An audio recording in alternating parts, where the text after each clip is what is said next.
দুধ আজকে আপনারা তো অনেক সময় তৈরি করে থাকেন।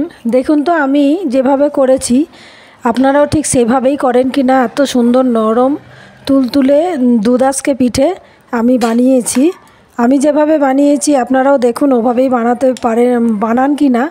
আমি কিন্তু একটু আলাদা টাইপের করেই বানিয়েছি। পুরো ভিডিওটা দেখবেন, স্কিপ করবেন না। আসসালামু আলাইকুম, কেমন আছেন সবাই? দেখুন আমি এই দুধ আজকের জন্য দুধটাকে রেডি করে নিয়েছি। একদম ঘন দুধটাকে ঘন করে নিয়েছি। ওটাতে আবার গুড় মেশাবো। আমি দুধ ফোটানোর সময় গুড় দিইনি, কারণ দুধটা কেটে যায় ওই সময়টা। একটু গরম থাকতে থাকতে আমি এটা হালকা গরম করে নিয়েছিলাম দুধটা। তার সঙ্গে গুড় মিশিয়ে দিলাম, খেজুরের গুড় মিশিয়ে দেওয়ার পরে এবার তৈরি করা চিতই পিঠেগুলো আমি দিয়ে দিচ্ছি। অনেকে আজকে পিঠে বলে, অনেকে আবার চিতই পিঠে বলে। দুধ আজকে বলা হয় আমাদের এখানে স্থানীয় ভাষায়, এটাকে বলা হয় দুধ আজকে। দুধ চিতই পিঠে এইভাবেই বানাতে হবে, দারুণ লাগে খেতে। আমি কিন্তু স্বাভাবিকের থেকে একটু আলাদা রকম করেছি, আপনারা একটু দেখবেন। আমি 1 কাপের মতো পুরো চালের গুঁড়ি নিয়ে নিয়েছি, আর হাফ কাপ নিয়েছি ময়দা।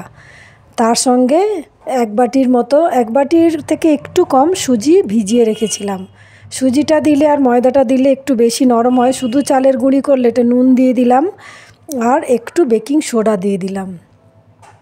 আপনারা বেকিং সোডা নাও দিতে পারেন, এমনিই হয়। আমি আগে ব্যবহার করিনি, এবারে দেখলাম। আর উষ্ণ গরম জল আমি দিয়ে দিলাম, হালকা গরম জল দিয়ে দিলাম। দিয়ে যেহেতু চালের গুঁড়োটা কেনা আমার, সেই জন্য আমি হালকা গরম জল দিয়ে দিয়েছি। আর আমি যখন স্বাভাবিক ভাত খাওয়ার সিদ্ধ চাল যে হয়, ভাত যেটাতে রান্না করে খাই, ওই চাল দিয়ে আমি করি, মাঝে মধ্যেই করি। আর এইভাবেই আমি পুরো ব্যাটারটা একটা তৈরি করে নিলাম।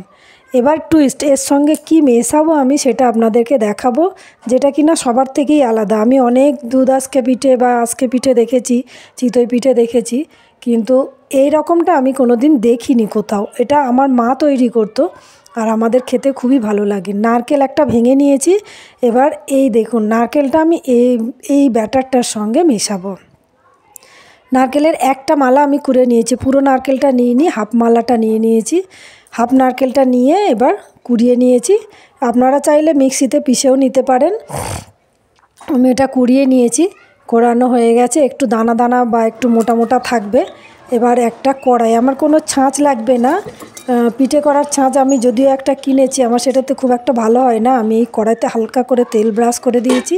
তেল ব্রাশ করে আমি একটা পিঠে দিয়ে দিলাম।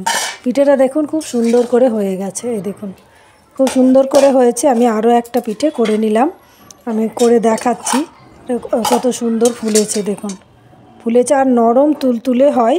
আরও একটা পিঠে আমি করে নেব। এবার দুধটাকে আমি ফুটিয়ে নিয়েছি, একদম টকবক করে ফুটিয়ে নিয়ে দুধটাকে রেখে দিলাম। তারপরে আমি একটু ব্যাটারটা নরম হয়েছিল বলে সামান্য চালের গুঁড়ি দিয়ে ওটাকে একটু শক্ত করলাম, কারণ এটা পুরো ফ্ল্যাট হয়ে যাচ্ছিল। সেই জন্য একটু টাইট করে দিতে এটা দেখলেও আরেকটু ভালো হয়েছে। এভাবেই তৈরি হয়ে গেল আমার আজকে পিঠে বা চিতই পিঠে। দেখুন অনেকগুলো চিতই পিঠে এবং জালিদার, কত সুন্দর দেখেছেন, নরম তুলতুলে হয়েছে। ধন্যবাদ সবাইকে ভিডিওটি দেখার জন্য।